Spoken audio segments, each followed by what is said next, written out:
Dr. Mantis entered Adam's cell, just as he always had, but this time he seemed a bit different. He had an extra skip in his step and seemed to be far more cheerful than he usually is. Adam asked, "Dr. Mantis, why are you so cheerful today?" Dr. Mantis communicated, "Oh, Adanaut, I just tried something incredibly mind-boggling, and it has me seeing things so much more clearly, and then he erupted in laughter. It became difficult for him to stop. Adam had never seen one of these aliens laugh before, and it was slightly disturbing. The enormous eyes crossed and halfway closed, seemed to rotate in opposing directions as the strange little mouth began to quiver and made a noise that sounded like fit, fit, fit, fit, fit, fit, fit, fit, fit. They didn't have much time during these visits, and knowing this, Adam shouted in his mind, "Doctor!" as he reached over and pinched Dr. Mantis to reel him back in. Okay,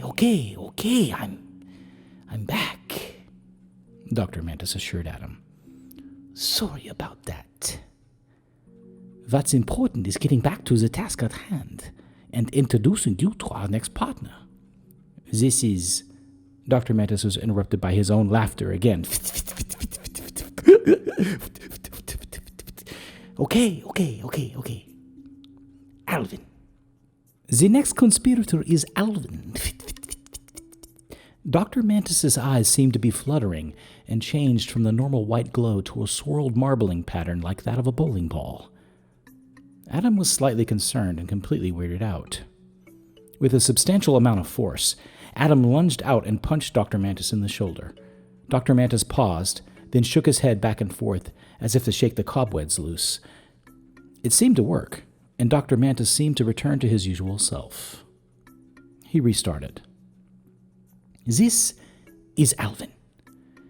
The image of Alvin was now in Adam's mind. Alvin is a light peach-colored alien whose head looks like an upside-down pencil with two incredibly large eyeballs on either side. The sockets of the eyes seem to touch. Like the rest of the races that were shown to Adam, this figure has no nose or physically featured ears. Adam looked closely at the image in his mind and thought it looked cute, and that his children would like to play with this creature. Dr. Mantis continued. Alvin is a genius with respects to elemental earth sciences. He is from the 2nd century on our Earth and spent most of his life near the monolith Stonehenge. His parents were occultists and pagans with vast knowledge of alchemy, astrology, and astronomy. Their expertise was passed along to Alvin, who would experiment with different chemicals, metals, and elements as a young boy. As his knowledge and experimentation flourished, so did his reputation on Earth and beyond. Excuse me, said the doctor, and then he went on.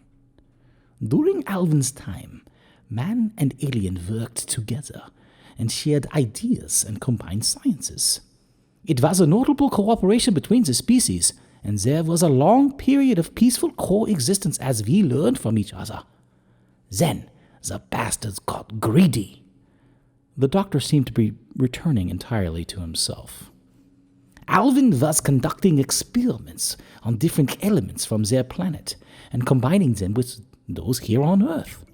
Each experiment was producing extraordinary results. The elements were being reduced to subatomic particles and combined with others.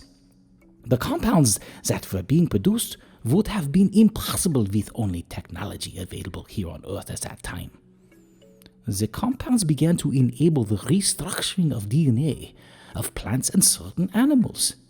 It is well thought that Alvin and the aliens were the first to structure the basis of Compound G, which would eventually be used in creating the antidotes that you have delivered to us, Adam. Unfortunately for Alvin, he was too good. The Archlocks took him to advance their knowledge of their own sciences here on this planet. He was transformed into this ridiculous creature you see before you. They promised a prompt return, But as time passed, he realized he would not be returned home and discontinued his cooperative effort. He was placed here to be detained for life. I must go for now. Bye, friend.